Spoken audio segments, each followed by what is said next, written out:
Oi, gente, tudo bem? Meu nome é Adriane e hoje nós vamos falar da constante de Avogadro. Você conhece a constante de Avogadro? Você já ouviu falar dessa constante? Se você não conhece, fica tranquilo que eu vou explicar lá já já. Amedeo Avogadro foi um advogado e um físico e um dos primeiros cientistas a distinguir átomos e moléculas. E o que ele queria? Ele queria um número específico para quantificar átomos, moléculas, e aí ele começou a fazer algumas experiências.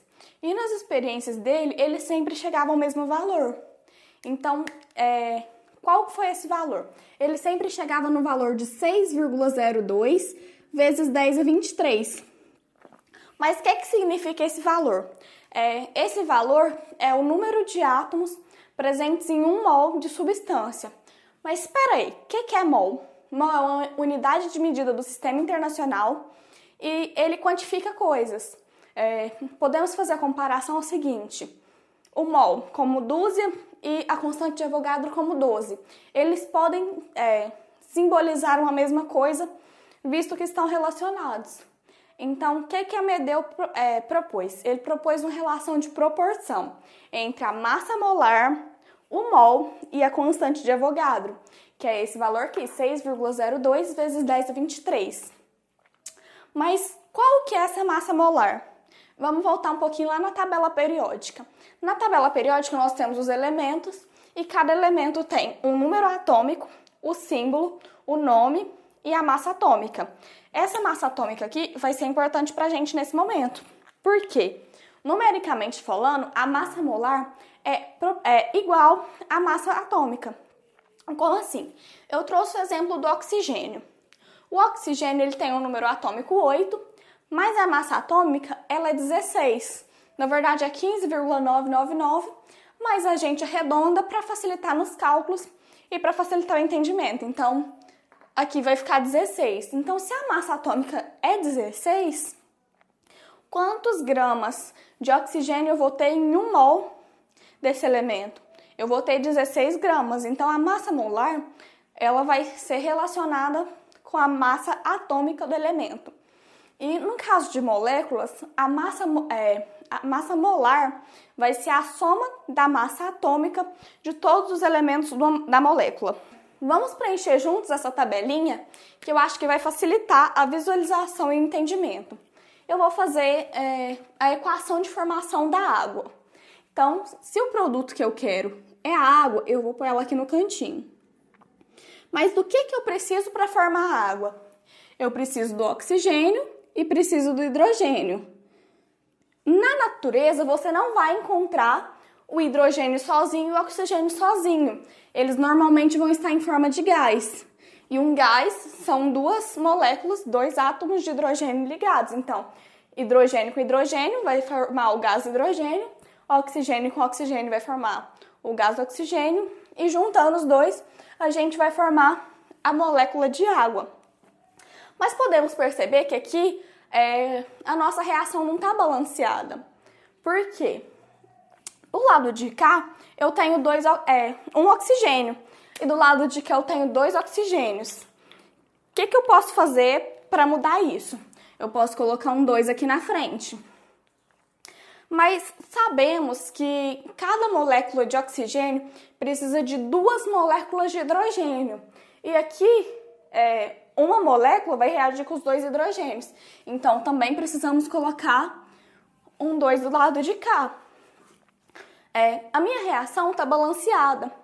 E essa reação balanceada já vai preencher uma parte da nossa tabelinha também. Então, aqui eu vou colocar os reagentes e o produto que eu formei. Os reagentes que eu utilizei e o produto que eu formei. Lembrando que de cá são os reagentes e de cá são os produtos.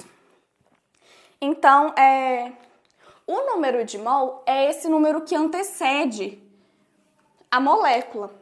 Quando não tem um número, a gente considera esse número como 1, porque é uma molécula do gás oxigênio, uma molécula de O2. Então, vou copiar esses números aqui nessa parte da tabela. Então, vai ficar 2, 1 e 2. Mas o que eu estou falando aqui nesse quadradinho? Quantidade de matéria. Então, aqui vai ser mol. 2 mols, 1 mol e 2 mols novamente.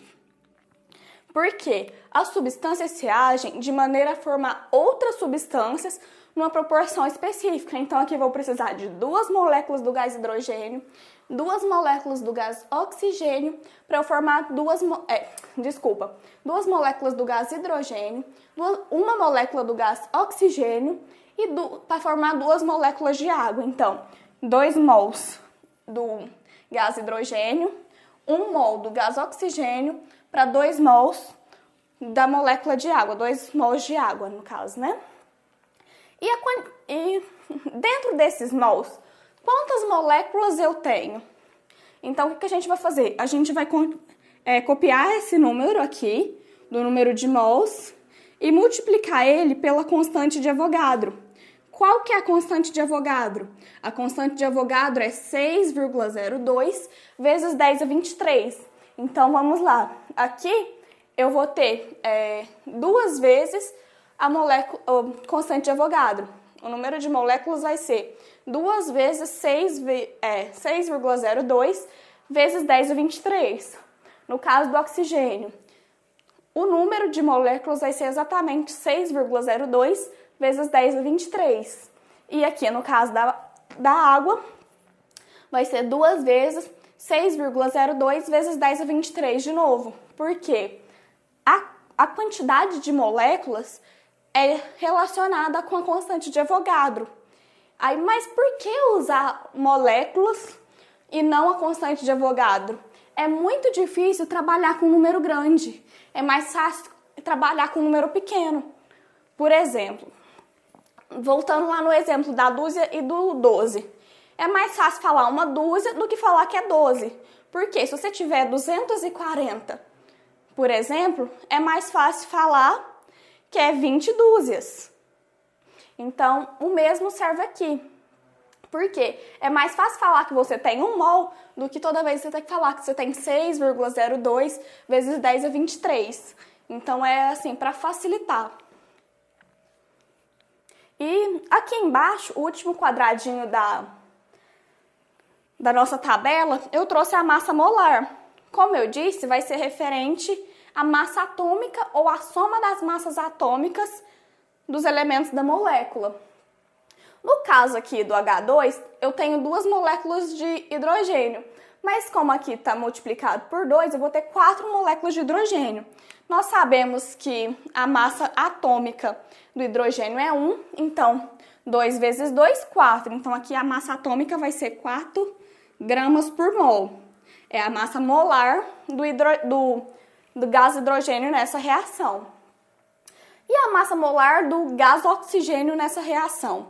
Se a massa atômica do oxigênio é 16, assim como nós vimos nesse exemplo aqui, então aqui 2 vezes o hidrogênio vai ser 32 gramas por mol. E no caso aqui do último quadradinho, que eu tenho 2 moléculas de água, quanto vai ser a massa molar dessas 2 moléculas de água? Vai ser 36 gramas por mol. Por quê? Nesse caso aqui, em questão de massa, então a gente vai somar a massa dos 2 anteriores. Mas por que eu quis trazer essa tabela para vocês? Para mostrar que a grama não vai interferir no número de mols ou no número de moléculas, que no caso está relacionada à constante de Avogadro. Por quê?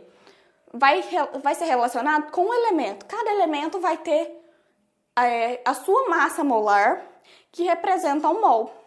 Então, aqui, nós temos 4 gramas por mol, para 2 mols do gás hidrogênio. Então, se fosse 1 mol de gás hidrogênio, ia ser 2 aqui. Mas se fosse só o hidrogênio sozinho, ia ser 1 grama por mol. O mesmo serve aqui para o oxigênio. Como nós temos 2 oxigênios, a massa molar é 32 gramas por mol. Se fosse um oxigênio só, ia ser 16 gramas por mol. E aqui no caso da água, é a soma deles. Agora, bora praticar um exercício para a gente fixar o que a gente acabou de aprender. Bora lá! O brasileiro consome em média 500 mg de cálcio por dia, quando a quantidade recomendada é o dobro. Uma alimentação balanceada é a melhor decisão para evitar problemas no futuro, como osteoporose, uma doença que atinge os ossos. Ela se caracteriza pela diminuição substancial de massa óssea, tornando os ossos frágeis e mais suscetíveis a fraturas.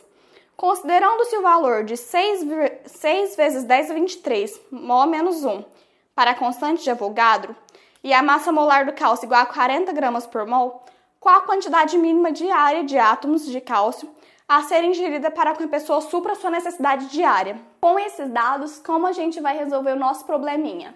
A pessoa consome 500 miligramas por dia e ela deveria consumir o dobro. O dobro de 500 miligramas por dia é 1000 miligramas por dia, porque 500 vezes 2 é 1000. Então, aqui nós teremos 1000 miligramas por dia. Isso é o que a pessoa deveria consumir. Mas existe uma maneira mais simples da gente representar 1000 miligramas, um número menor? Então, se a gente converter miligramas para gramas? 1000 miligramas equivale a 1 grama. Então, 1 grama já vai ser mais fácil de trabalhar do que 1000 miligramas. E grama já facilita nossos cálculos porque a massa molar do cálcio que o exercício nos forneceu são gramas por mol. Então, a gente vai trabalhar com grama e grama, vai facilitar nossos cálculos. Então, lembrando, 1000 miligramas equivale a 1 grama. No exercício, ele fala que é 40 gramas por mol. O que isso significa? Que em 1 mol eu tenho 40 gramas de cálcio. E 1 mol a gente sabe que equivale à constante de Avogadro, que nesse exercício ele deu como 6 vezes 10 a 23.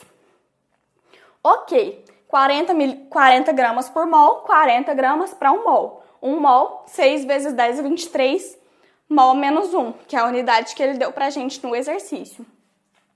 Mas aqui, o que a pessoa deveria consumir por dia é 1 grama. Eu poderia trabalhar com mol aqui, achar quantos mols, depois achar o número, aqui relacionado à constante de Avogadro, que vai representar a nossa resposta aqui nesse momento, mas eu também posso trabalhar direto. Eu posso fazer, como eu já tenho os dados que 1 mol equivale a 6 vezes 10 a 23 e 1 mol equivale a 40, 40 também equivale a 6 vezes 10 a 23. Logo, 1 vai representar o que a gente está procurando aqui, certo? Nesse caso, o que a gente vai fazer? A gente vai multiplicar cruzado. Vou multiplicar o 40 pelo x e 1 por 6 vezes 10 a 23. Vai ficar assim, ó. 40x é igual a 6 vezes 10 a 23. A partir daí, como a gente resolve? O 40 está multiplicando o x. A gente vai passar ele dividindo para cá. Então, vai ficar x é igual a 6 vezes 10 a 23 dividido por 40. Se a gente fizer essa divisão aqui, vai dar x é igual a 0,15 vezes 10 a 23. A gente tem essa resposta aqui? Nós não temos essa resposta aqui. Mas o que a gente pode fazer? A gente pode transformar isso aqui em notação científica. Em notação científica, o que a gente vai fazer? A gente vai andar com a vírgula aqui depois do 1. Então, vai ficar 1,5 vezes 10. Só que não vai ficar mais 23. Por quê? Se eu passei a vírgula para depois do 1, eu preciso diminuir um número no expoente.